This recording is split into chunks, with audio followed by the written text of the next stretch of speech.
Saya pernah ingat ada sebuah pertemuan di sana, ada Ustadz, ada Pak Syafi'i, beliau Syarif Hidayat, mungkin yang senior paham, dia tinggal di Kapin.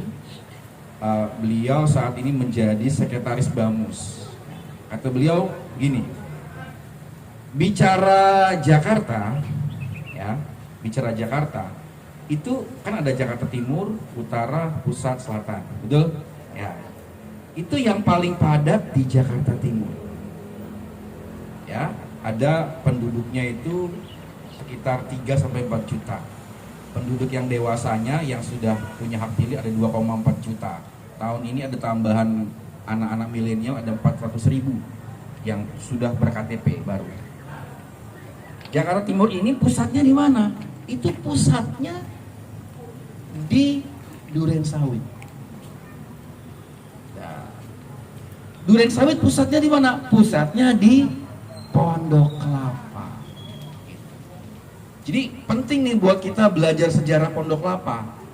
Kenapa begitu? Nah, kenapa juga disebut Pondok Kelapa? Nah, ini yang saya dengar nih, mungkin nanti yang senior-senior bisa mengoreksi gitu ya. Kenapa kok bisa disebut Pondok Kelapa? Iya, karena nih daerah kita ini dulu daerah apa istilahnya? Daerah transit gitulah. Daerah tempat beristirahat antara orang-orang yang dari Jakarta sana mau ke daerah Jawa Barat. Transitnya di sini, maka disebut pondokan. Nah, dan sebaliknya orang-orang yang dari timur sana, dari Bekasi, Cikarang, itu juga kalau mau ke Jakarta transitnya di sini, di Pondok Kelapa ini. Nah, saat itu Pondok Kelapa ada Haji Dogon, ya kan, ada Haji Nama. Nah, itu adalah para leluhur, para perintis yang mendarma baktikan. Oh, cucunya, nah ya, siap ya, yang mendarma baktikan hidupnya untuk Pondok Kelapa. Jadi Kelurahan Pondok Kelapa itu setahu saya adalah wakaf dari Haji Dogon. Ya kan? Nah, kemudian anak keturunannya itu ada klasterisasi, ada yang jadi umaro gitu ya, jadi lurah segala macam, ada yang jadi ulama. Nah, itu di daerah Tipar sana itu yang saya tahu, Ustadz Muhadis ya, dan seterusnya. Ada juga kelompok Ustadz Jaka Tingkir, nah itu di sini di Sumber Arta ya, Kincan, Mas Kincan. Nah, kapan-kapan kita bedah sejarah nih ya, biar kita paham Pondok Kelapa ternyata luar biasa Pondok Kelapa ini gitu loh. Terus apa hubungannya sama Klender, apa hubungannya sama Cipinang, ya kan? Dan itu memuat nilai-nilai yang bagus sekali. Baik, ibu sekalian, tadi itu sayang Qori'nya cuma baca 1 ayat. Ya, betul Bu ya? Coba baca 5 ayat, kita langsung tidur itu Bu. Karena saking merdunya suara beliau ya, begitu ya. Wah, itu beliau, aduh ini saya teringat Muammar tahun 80-an, tahun 90-an. Soalnya mohon maaf Ibu, sudah jarang kita bisa mendengar Qori'ah gitu ya, perempuan yang bisa membaca Quran secara tartil seperti tadi ya. Jadi terima kasih, ini lagi-lagi Pondok Kelapa punya potensi yang luar biasa nih. Ya. Aduh, ini syukurnya banyak banget nih Ibu. Baik, jamaah sekalian, ibu sekalian, tadi ayat yang sudah dibacakan At-Tahrim ayat 6. Ya ayyuhalladzina amanu qu anfusakum wa ahlikum nar. Ini ayat yang sudah sangat kita hafal, kita dengar, dan baik sekali untuk kita ingat-ingat kembali sekarang. Karena konteks hari ini sangat relevan. Kenapa saya mengambil tema ini? 3 bulan ini kita sedih lah kalau ngelihat berita ya Bu ya. Ya kan? Mohon maaf, ada menantu tidak senonoh sama mertua. Ya kan? Ya, ada artis kemarin dipukulin sama suaminya. Padahal belum setahun bucin, ya kan? Iya, kan yang lagi viral itu kan ya. Ada yang Masya Allah, ada anak gadis di daerah Jawa Tengah dinodai oleh gerombolan pemuda-pemuda dan hanya berakhir damai di kantor kepala desa. Ya. Ada satu keluarga ya, kasus Pak Wawon itu, ya kan, dibantai habis teman-teman kita, saudara-saudara kita yang baru pulang dari TKW, TKI, karena dijanjikan penggandaan uang. Ya, banyak sekali lah berita-berita yang kita baca itu kita nggak kuat gitu ya. Ya terlepas segala kontroversinya, terlepas benar tidak, tapi intinya adalah ada masalah dengan keluarga, kan begitu Ibu? Ya. Sebegitu prihatinnya keadaan ini sampai Ibu, KPAI, Komisi Perlindungan Anak Indonesia, menetapkan hari ini status Indonesia adalah darurat kekerasan seksual pada anak. Anak-anak kita sekarang udah nggak laki nggak perempuan, semuanya darurat Ibu. Yang perempuan ada ancaman sudah banyak terjadi, yang laki-laki terancam homo segala macam. Ya. Nah ini mari kita sama-sama membuat ini sebagai sebuah peringatan dari Allah untuk kita, untuk menjaga kembali keluarga kita. Ya. Dan keluarga ini bukan sesuatu hal yang kecil, bukan sesuatu hal yang remeh-temeh, menjadi perhatian Allah. Ya ayatnya tadi, Tahrim ayat 6 tadi, betapa Islam itu memberikan penekanan yang sangat penting kepada keluarga. Ya. Keluarga ini kan kalau kita belajar dulu kan entitas ya, kumpulan yang paling kecil dari bangsa ini. Ayah, ibu, suami, istri, anak. Ini tiga ini komponennya. Ini yang paling inti kan. Dari keluarga satu, keluarga dua, keluarga tiga, jadi rukun tetangga kita nih RT. Dari RT yang di dalamnya ada keluarga menjadi RW, rukun warga, kelurahan, kecamatan dan seterusnya. Itu yang paling kecil. Nah kalau yang paling kecil ini sudah bermasalah, kalau yang paling kecil ini sudah ada banyak sekali gangguan, banyak sekali ancaman, bahkan sudah rusak, bagaimana? Bagaimana bangsa ini mau maju? Bagaimana bangsa ini mau bertahan, mau hebat?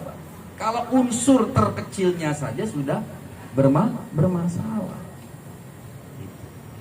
Nah makanya Allah memperingati, mengingatkan, ya ayyuhalladzina amanu, jagalah ku anfusakum wa ahlikum nar. Jagalah dirimu, pribadimu dan keluarga.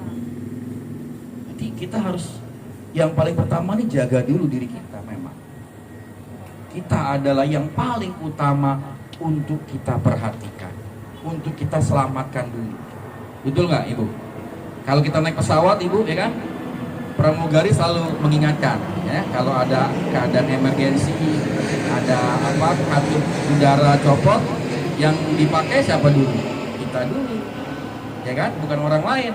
Kenapa? Karena kalau kita sudah pakai, kita bisa menolong orang lain.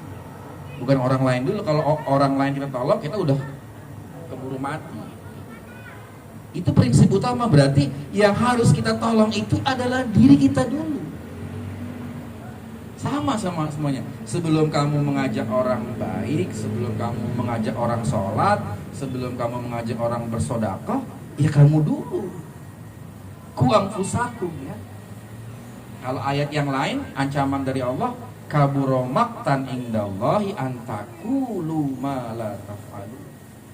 Celakalah bagi engkau yang memberikan perintah tapi kamu tidak mengerjakan. Nyuruh sedekah, nyuruh sholat, tapi dia tidak bersedekah, dia tidak sholat. Jadi yang tugas utama kita adalah diri kita dulu. Ya, mungkin ibu-ibu dengan suami mungkin kadang-kadang ngelihat anak-anak kita, aduh kesel gitu ya, kok anakku kok nggak kayak aku gitu ya. Kok nggak kayak bapaknya rajin jam 2 sholat tahajud, sholat hajat. Anaknya jam 8 masih ngorok. udah dibangunin, ya besok aja begitu lagi. Ada kayak gitu, Bu? Ada. Ya itu ujian kesabaran. Loh yang kita yang sudah katakanlah soleh saja masih sulit membuat anak-anak kita soleh. Apalagi yang tidak. Apalagi yang hanya mengandalkan perintah. jadi ayo mari kita perkuat iman kita lagi, perkuat pengetahuan kita, perkuat disiplin kita, perkuat pengawasan kita, perkuat pertahanan kita sebagai orang tua, sebagai ibu. Islam itu sangat memuliakan wanita, sampai ada surat tersendiri, surat keempat An-Nisa, sangat memuliakan. Ibu itu kalau dalam khazanah Arab itu adalah al-ummu madrasatul ula. Ibu itu adalah madrasah, tempat pendidikan yang paling pertama dan utama. Bukan TK, bukan sekolah, apalagi bukan sekolah di sekitar kita nih yang mahal-mahal ini kan. Ya, wah cita-citanya bisa ngumpulin uang, bisa masukin sekolah ke yang favorit itu, yang mahal itu. Iya boleh, nggak apa-apa. Tapi yang paling utama adalah orang tuanya. Yang paling utama adalah justru ibunya. Ibunya dulu yang paling utama. Baru sekolah tuh yang kedua. Nah, setelah kita baru wa ahlikum, keluarga kita. Siapa sih keluarga kita itu? Ya, yang paling utama adalah yang serumah dengan kita.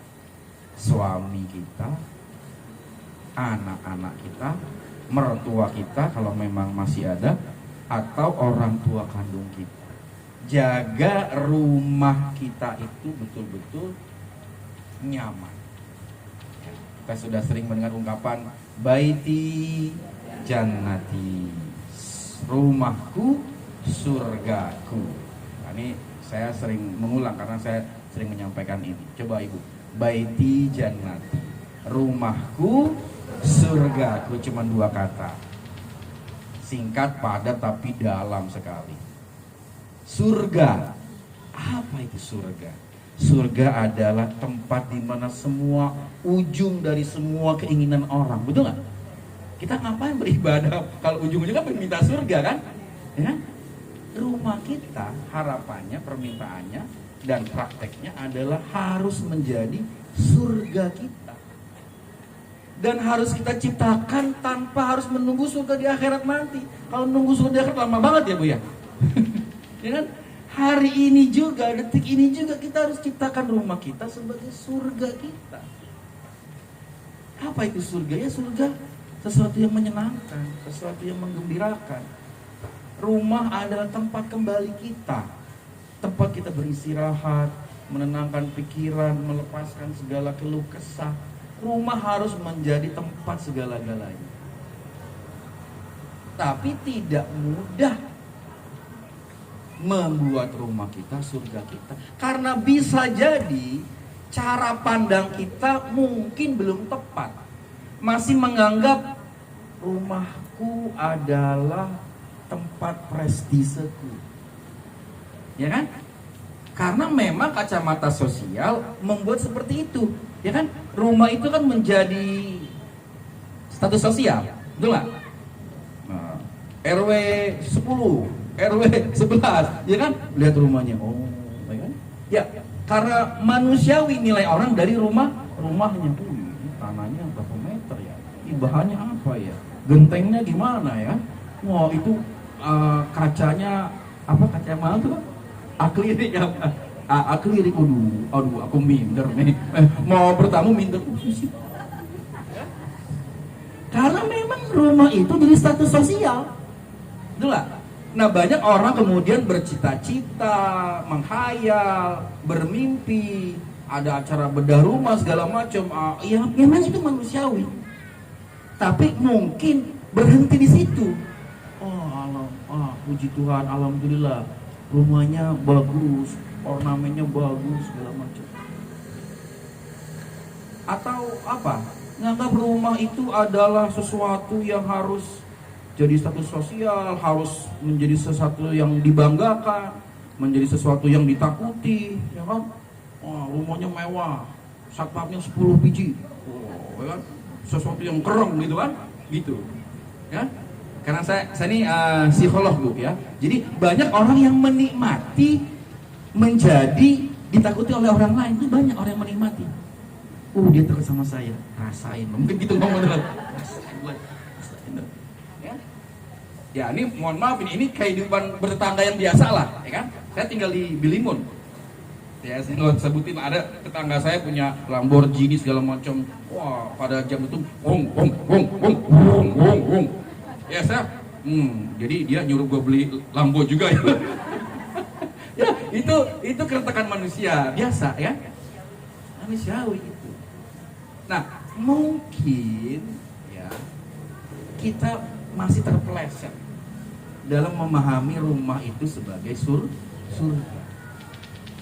Jadi rumah surgaku itu bukan hanya soal letaknya di mana, geografinya di mana, propertinya seperti apa, tapi apa yang kita isi di dalam rumah itu, apa yang kita adakan di dalam rumah itu, apa yang kita perbincangkan, apa yang kita diskusikan, apa acara yang kita buat di situ. Nah ini menjadi PR kita bersama dan harus diakui ya, Indonesia terutama Jakarta di era 2000-an ini sudah terjadi pergeseran budaya keluarga.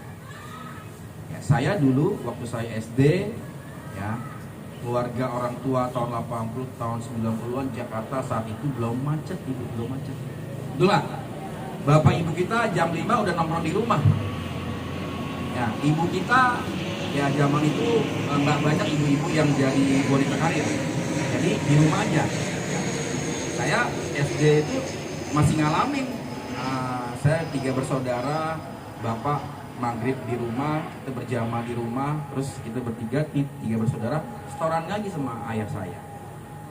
Ya, waktu itu belum ada Iqra waktu itu, ngaji ya, masih sorogan gitu kan. Habis itu kita ke meja makan, ya meja makan betul. Bapak saya makan, kita makan bareng berlima. Di situ ayah saya nanya, kamu gimana di sekolah, PR kamu gimana, teman-teman kamu gimana. Kita masih ngalamin itu, Bu. Ya. Nah, itu tidak bisa saya jalankan ketika saya jadi keluarga. Saya menikah tahun 2002. Anak saya sudah SMA. Itu nggak bisa saya jalankan, kenapa? Karena saya nggak bisa pulang sore. Ya kan?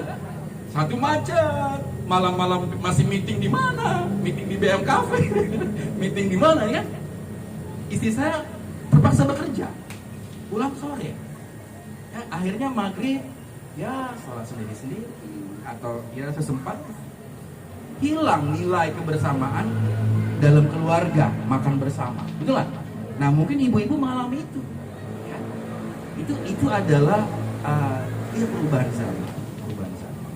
Nah, sekarang bagaimana upaya kita untuk, ya mungkin tidak harus sama seperti era 80-an, era 90-an, tidak harus sama, tapi bagaimana kita membuat keluarga kita ini menjadi guyup lagi, menjadi berkualitas lagi, menjadi kumpul lagi. Ya.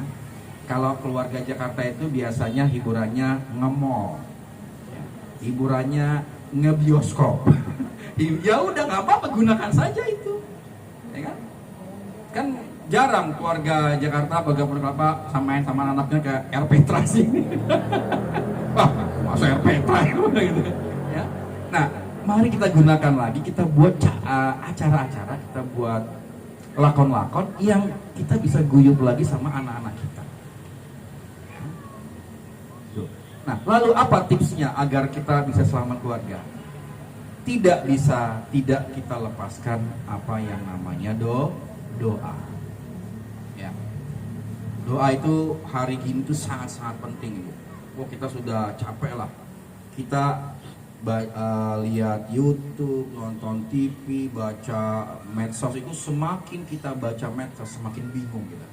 Betul nggak? Ini mana yang benar ini kan? Apalagi yang berbau politik, ya kan? Ini ngomong ini ngomong itu. Udah sekarang perbanyak doa. Apa doa yang paling umum yang itu sangat bermanfaat buat keluarga kita ini?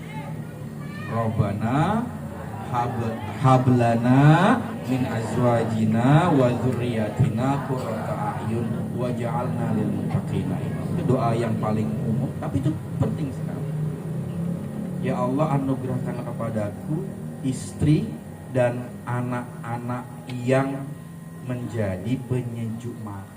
itu bahasa kiasannya itu menjadi anak-anak soleh yang menjadi penyejuk mata.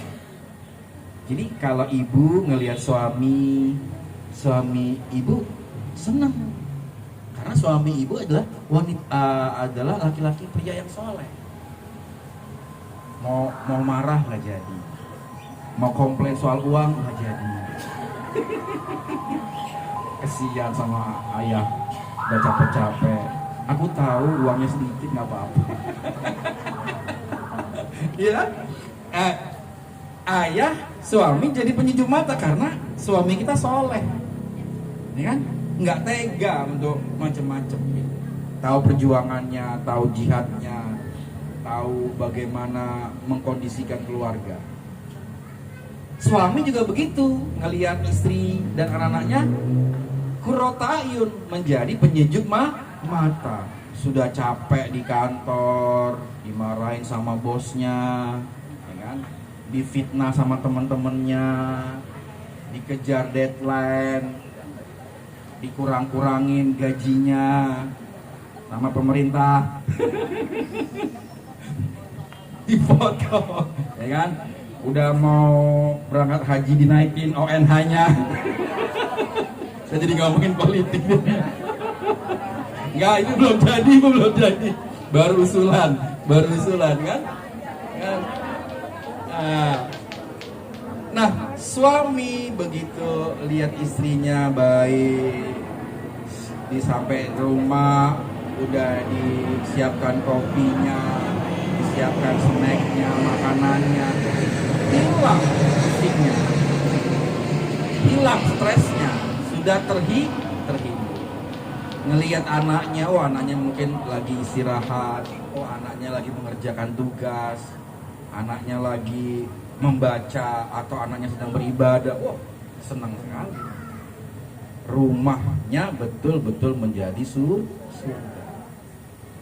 Nah, kalau sudah seperti itu, muncullah atau jadilah konsep yang sering kita jalankan, sakinah, mawadah, warohmah, seperti RW 15 apartemen Samawa. Ya, sakinah, mawadah, warohmah. Sakinah apa artinya? Sakinah itu artinya tenang, damai. Mawadah, penuh cinta kasih. Di antara keluarga itu penuh cinta kasih, saling menyayangi, tulus, ikhlas. Kan sekarang banyak keluarga-keluarga yang udah tidak ada cinta kasihnya. Ya tadi yang saya sebutkan, habis bucin muncullah KDRT. Iya kan? Ya kan? Kita belum bisa memahami kenapa itu bisa terjadi. Ya kan? Warohmah, kalau sudah tenang, sudah damai, sudah saling mencintai, turunlah rahmat Allah. Nah, kalau sudah begitu, yang namanya baldatun, thayyibatun, warabbun ghafur itu terjadi. Nggak harus nunggu bangsa yang besar. Enggak, baldatun itu ya sebenarnya keluarga. RT itu baldatun, RW itu baldatun, kelurahan itu baldatun, negeri. Nah, kalau semuanya saling rukun segala macamnya, diampuni, turun rahmat Allah. Itu tipsnya, sering-sering membaca doa. Yang kedua adalah, ibu jamaah sekalian, kita meningkatkan kualitas komunikasi antar anggota keluarga, suami dengan istrinya, istri dengan suaminya. Maka penting ibu-ibu sekalian, kita semua belajar ilmu komunikasi. Ya, prinsip-prinsip mendasar dari komunikasi adalah, yang penting dalam berkomunikasi itu bukan pesannya. Yang penting itu adalah cara menyampaikan pesan. Di sini kita yang sering salah. Itulah, banyak orang berantem itu bukan karena nggak paham pesannya, Bu. Protes dengan cara menyampaikan. Enggak. Ibu kalau komplain uangnya kurang, harus hati-hati sama suami. Ya kan? Lihat suaminya lagi mood apa enggak. Ayah, ini kurang nih uang nih. Ayahnya baru sampai rumah udah diomongin begitu. Pusing gak apa sih? Ya, jadi cara itu sangat penting. Ya, siapin topinya dulu atau mandi atau besok, ya kan? Udah habis sholat, ya ini ya ini. Itu komunikasi couple, komunikasi pasangan ini penting juga. Yang lebih penting lagi komunikasi orang tua dengan anak. Nah, ini penting sekali kita belajar. Jadi kalau ibu-ibu bicara dengan anak-anak, terutama anak-anaknya yang sekarang sudah mengusia remaja nih, SMP, SMA, ya. Saya kasih tahu tips yang paling sederhana. Ibu dan bapak harus memposisikan dirinya sebagai sahabat, sebagai teman, bukan sebagai orang tua. Kok gitu Pak? Iya. Kalau kita memposisikan sebagai orang tua, kita tuh maunya menang terus. Kita maunya didengar, kita maunya diturutin. Ego kita muncul karena kita sebagai orang tua, ya namanya orang tua, merasa tahu, merasa segalanya. Tapi kalau kita memposisikan mental kita sebagai teman, sahabat, ya teman, kayak kita sama teman sih. Nah, mental yang teman itu nanti menumbuhkan trust sama anak kita. Oh, ibuku ini asik. Oh, ayahku ini asik. Ayah dia curhat, disenengin sama lawan jenisnya misalnya, ditembak sama lawan jenisnya misalnya. Dia ditembak aja, anak sekarang ditembak bahasanya kan, ya kan? Nanti dia curhatnya sama ibunya, Bu aku malu, ya kan? Oh itu bagus kalau anak kita curhat itu bagus. Yang bahaya itu kalau anak kita diam-diam aja. Ini nggak ngerti deh kenapa kok diam aja. Tahu-tahu bermasalah, tahu-tahu di polsek, tahu-tahu ikut geng motor. Oh, itu. Karena komunikasinya nggak nyambung. Nah, anak-anak remaja SMP SMA itu di usia pubertas mereka akan punya kecenderungan hanya berteman dengan orang-orang dengan remaja seusianya yang memiliki banyak kesamaan musik, ya kan? Kalau anak-anak kita ini lagi doyan K-pop, ya kan? K-pop, drakor, ya, dan sejenisnya itu. Ya kita kadang-kadang perlu tahu juga biar nggak kudet gitu. Dia ngomong. Jadi intinya adalah bagaimana anak-anak kita itu curhatnya kembali sama kita. Nah kalau curhat ibu bersyukur, jangan malah kesel. Kadang-kala orang tua itu karena kurang sabar, ini anak ngomong terus. Aduh, ya, ibu harus sabar karena kalau kita tidak sabar dan kita dianggap tidak menjadi tempat yang baik kembalinya anak-anak kita, tidak menjadi teman curhat yang baik, maka dia akan cari orang lain. Nah, orang lain inilah yang berbahaya. Kan banyak tuh beredar itu. Dari medsos, dari inboxan Facebook tiba-tiba diculik, ya kan? Ketemu di mana, ya itu karena medsos kita. Kita apalagi nih, kita sudah nggak bisa ngontrol anak-anak kita. Ya, jadi perbaiki komunikasi kita dengan anak-anak kita. Banyak tips-tipsnya, cuman karena waktu kita terbatas, yang paling umum adalah posisikan diri kita sebagai sahabat buat anak-anak kita. Udah, posisikan aja sehingga anak itu curhatnya ke kita, lapornya ke kita. Mungkin akan terkesan cengeng, mungkin akan terkesan manja, mungkin akan terkesan lebay gitu ya. Tapi itu masih lebih baik di zaman ini yang sangat memprihatinkan. Itu yang jarak berapa meter dari rumah kita sudah tidak aman lagi ya.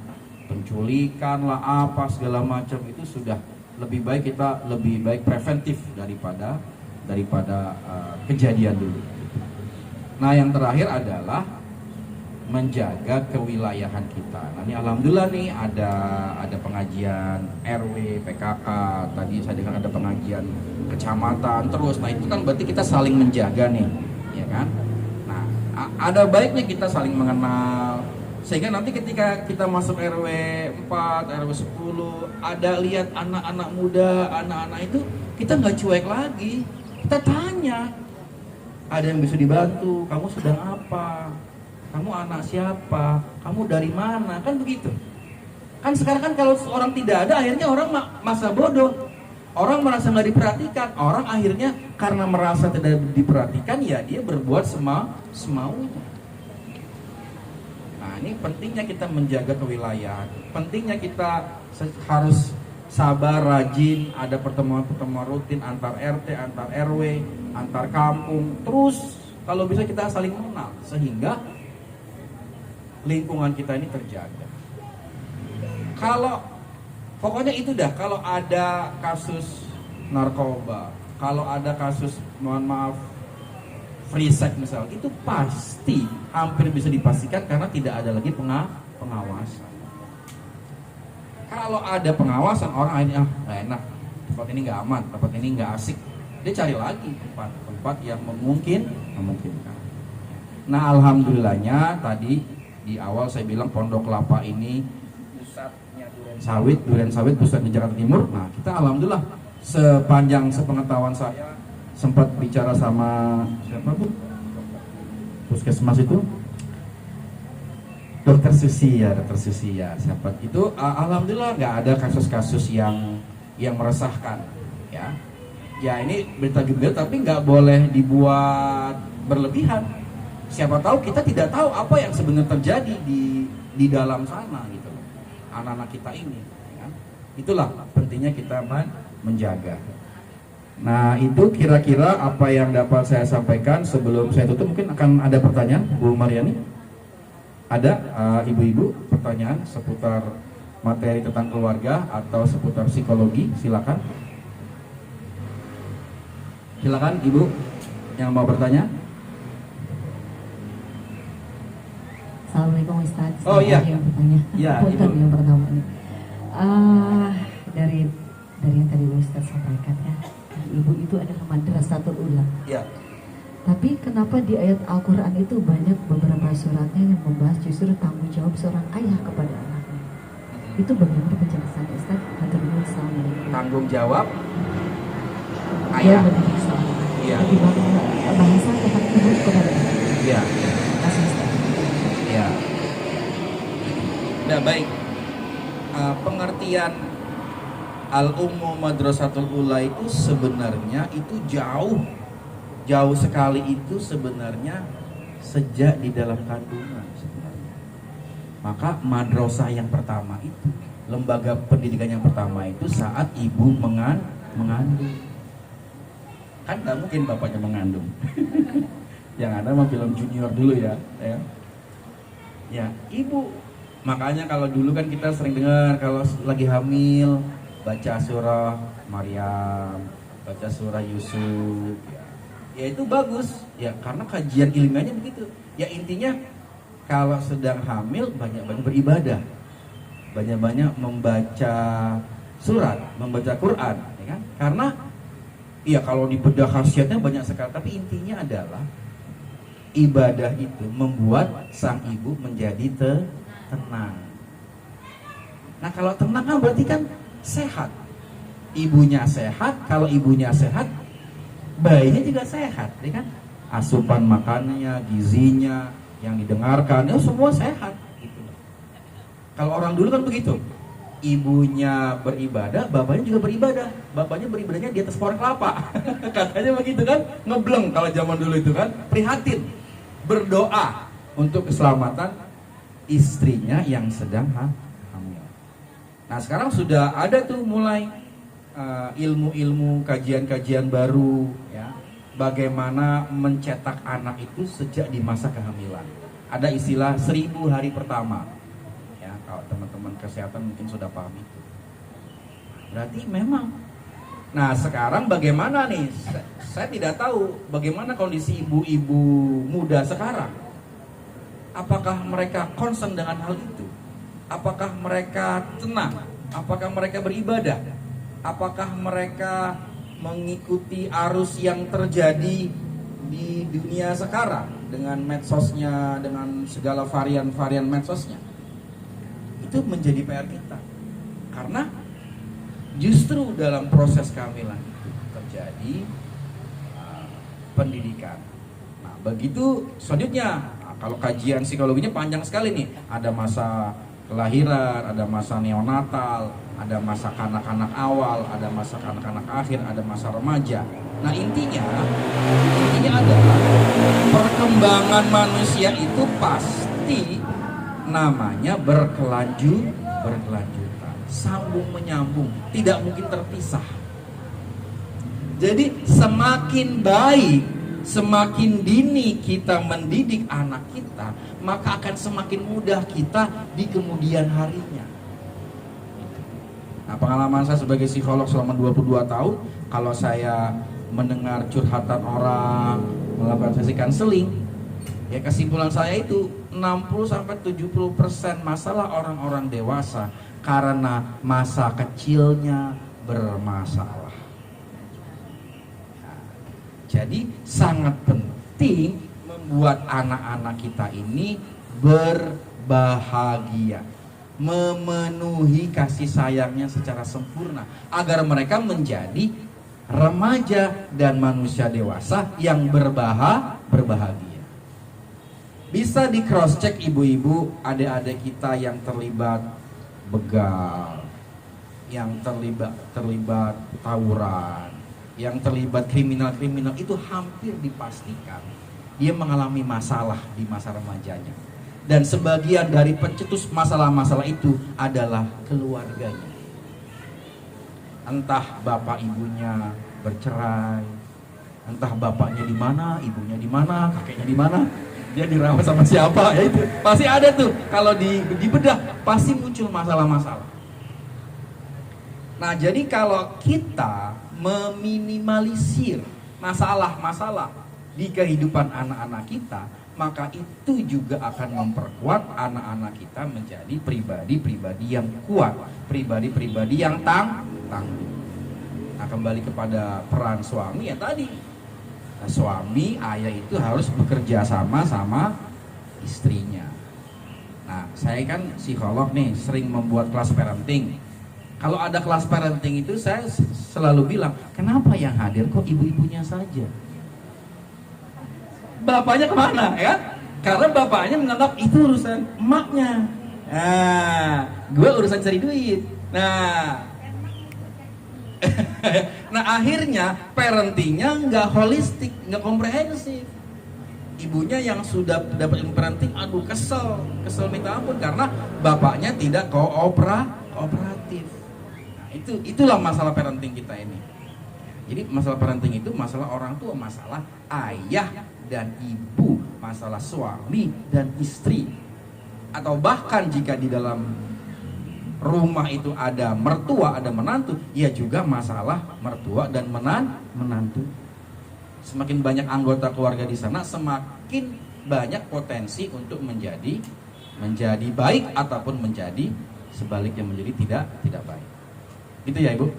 Baik Ustaz, terima kasih. Berarti ada mengatakan bahwa happy mom, happy children. Happy mom disebabkan dari perlakuan suami kepada istrinya Ustaz. Ya, terima kasih Ustaz. Assalamualaikum. Ada lagi? Ya, ibu-ibu yang lainnya mungkin ada yang mau bertanya.